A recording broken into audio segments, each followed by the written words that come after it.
Selamat sejahtera semua. Hari ini kita sambung bahagian ketiga, bab 5 rangkaian dalam teori graf, iaitu mewakilkan maklumat dalam bentuk rangkaian.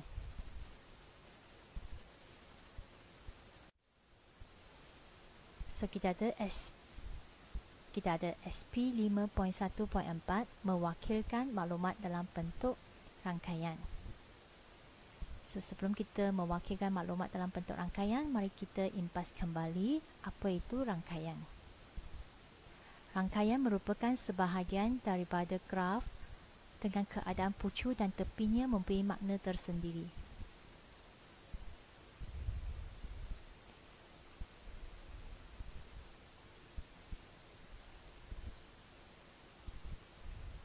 So ini adalah satu contoh rangkaian jarak di mana pucunya dilabelkan dengan rumah, di mana setiap pucunya ada maknanya tersendiri, iaitu mewakili sekolah, rumah ahli dan balai polis. Manakala tepinya juga mempunyai makna, iaitu dia mewakili jarak di sini. So ini contoh rangkaian jarak di mana dia menghubungkan rumah ahli dengan sekolah dengan 8 km, rumah ahli dengan balai polis 10 km dan jarak antara sekolah dan balai polis adalah 11 km. Jadi setiap pucu dan tepinya ada maknanya tersendiri. So dia ada satu jenis rangkaian. Ataupun rangkaian transit kereta api di KL. Ya, ada stesen-stesen kereta api dengan jarak dia. Itu pun satu contoh rangkaian. Contoh kegunaan rangkaian, kita ada rangkaian kekeluargaan. Kita tengok hubungan antara ahli-ahli keluarga kita. Itu merupakan satu contoh rangkaian. Ataupun rangkaian dalam jaringan komputer. Okey. Kemudian kita ada rangkaian media sosial, contoh-contohnya bagaimana kita dihubung dengan media sosial, melalui media sosial. Ini contoh rangkaian struktur bilian. Okay, struktur bilian. Ataupun ini rangkaian silatan makanan. So, antara ini adalah contoh kegunaan rangkaian. So, mari kita lihat bagaimana kita nak tukarkan maklumat yang diberi dalam bentuk rangkaian. Contoh 15, buku teks anda muka surat 144. So, di sini diberi satu jadual dengan nama murid dan permainan dia. Okey. Jadi kita nak tukarkan maklumat yang diberi ini dalam bentuk rangkaian. So, mula-mula kita kena pasti yang mana merupakan pucuk dan yang mana merupakan tepi dalam rangkaian. So di sini permainan mewakili pucuk, nama murid mewakili tepi. So pucuk sama dengan jenis permainan, kita ada bilangan pucuk 6, tepi iaitu nama murid, kita ada bilangan tepi 6. So, mula-mula kita lukiskan pucu dia dan labelkan nama permainan. Kemudian kita hubung kaitkan pucu itu dengan tepi. So, dan dilabelkan Edmund untuk tepi dia. Kemudian kita hubungkan sepak takraw dengan bola sepak oleh tepi Azwan. Dan kita boleh hubungkan catur dengan bola sepak dan labelkan tepi itu sebagai Rajan. Kemudian ada catur dan bola jaring, kita labelkan tepi dia sebagai Aina. Dan badminton dan bola jaring, tepi Maria. Dan akhir sekali bola jaring dan bola tampah, tepinya Jenny. So lengkaplah rangkaian ini. So, mari kita lihat satu soalan dalam praktis kendiri 5.1D, buku teks anda muka surat 145. Di sini jadual 1 dan 2 di atas menunjukkan nama dan jarak 6 tempat di negeri Perak. Okey. Nama tempat dan diwakili oleh pucuk. So, Raja 1 ini menunjukkan graf. Raja 1 ini menunjukkan graf yang tidak terarah, yang tidak lengkap, mengkaitkan 6 tempat tersebut. So, soalan pertama A. Lengkapkan Raja 1 dengan melukis satu graf tak terarah dan berpemberat. So, jarak di sini merupakan tepi dia, merupakan pemberat dia. Okey, mari kita lihat bagaimana kita lengkapkan graf tak terarah ni.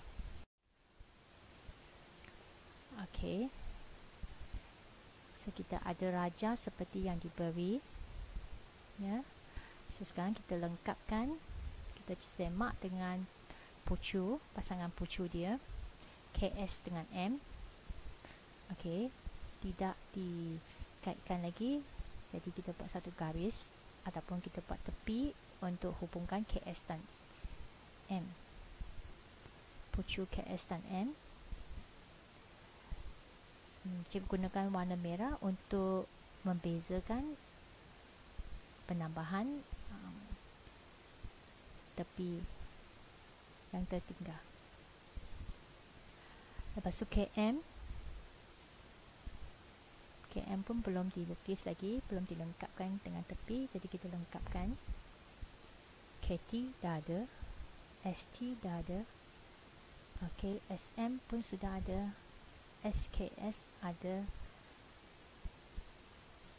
CJS ada, dan CJKS ni tak ada, so kita lengkapkan. Dan akhir sekali CJT kita lengkapkan. So, jadi lengkaplah graf tak terarah ini, ya. Kemudian kita kena masukkan nilai pemberat dia ataupun jarak di sini bagi setiap tepi dia. Jadi terjawablah soalan bahagian A.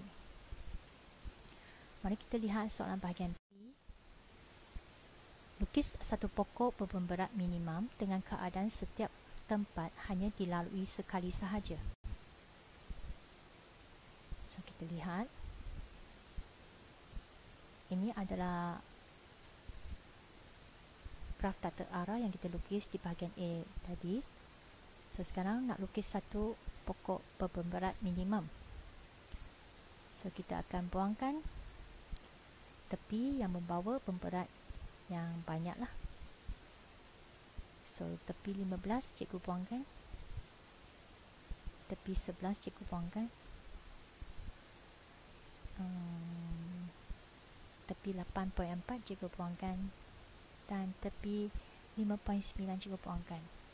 So, di sini terbentuklah satu pokok 6 pucuk dengan 5 tepi. Okey. So, ini adalah satu pokok. Dan kita kira yang ini satu pokok berpemberat minimum yang cikgu lukis. Kemudian kita kira C, berapakah jumlah minimum pokok yang anda lukis. So, kita kira jumlah minimum pokok itu. So, kita jumlahkan semua pemberat. Kita dapat 31.6 km. Okay, itu caranya kita nak menyelesaikan soalan. Okey, kemudian kita ada SP 5.1.5.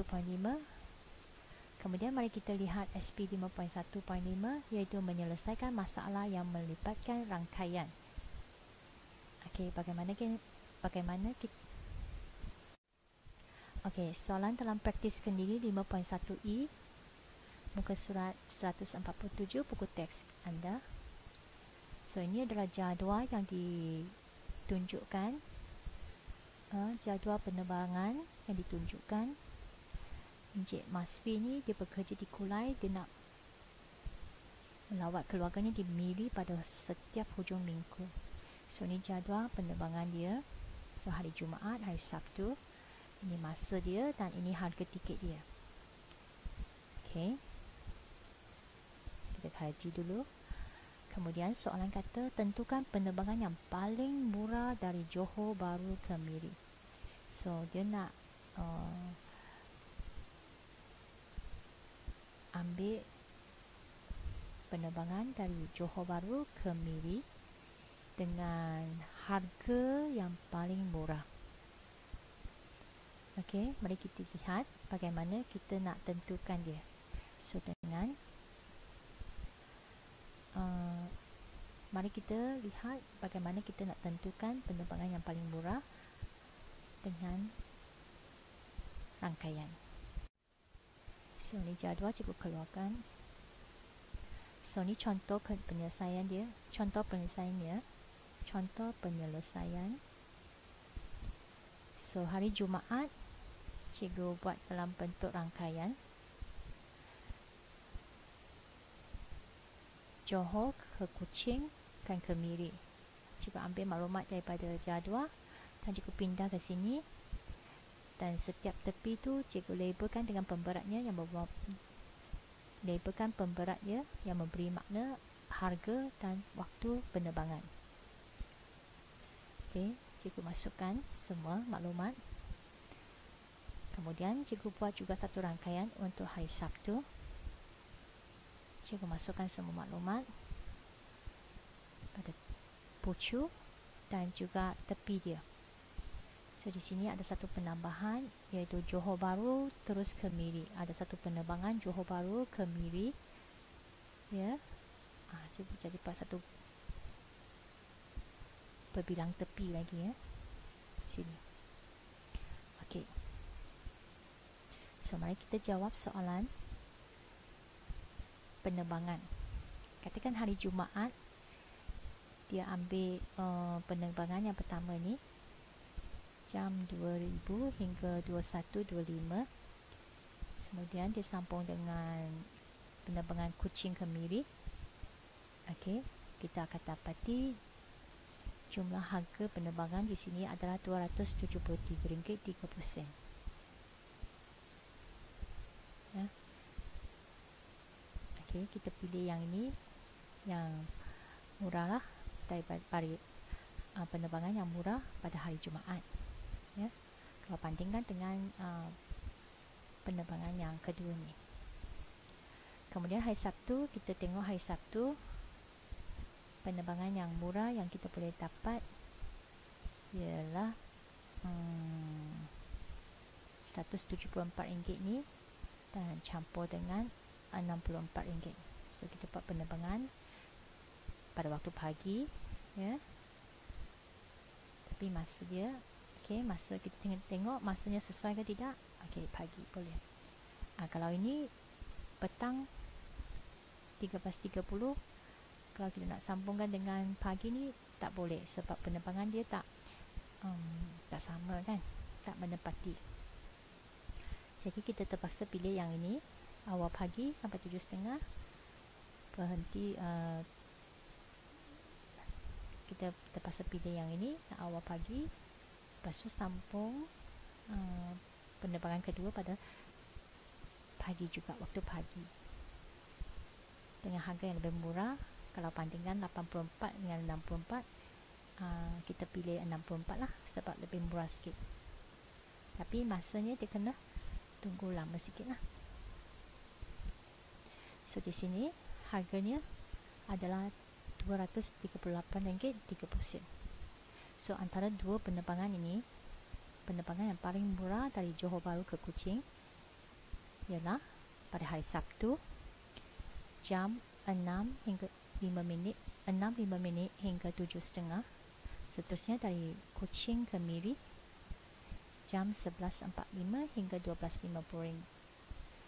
Jam 11.45 hingga 12.50 dengan harga kosnya RM238.30. So itu pilihan penerbangan paling murah. dari Johor Bahru ke Miri. Soalan B pula. Soalan B dia nak tentukan penerbangan yang paling sesuai. Dipilihnya. So, mari kita lihat penerbangan terbaik dari Johor Bahru ke Kuching. Ialah pada hari Jumaat. Cikgu pilih yang hari Jumaat, iaitu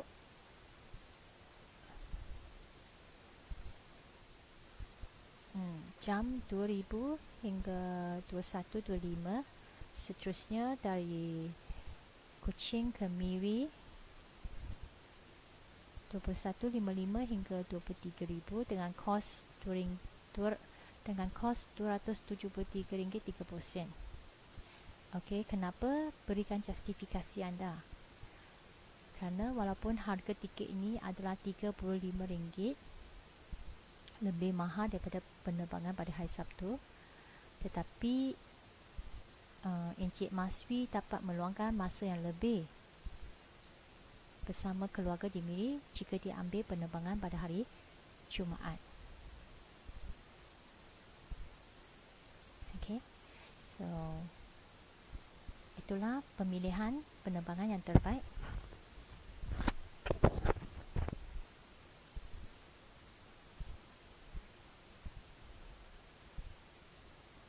So, penerbangan terbaik dari Johor Bahru ke Kuching ialah pada hari Jumaat jam 2000.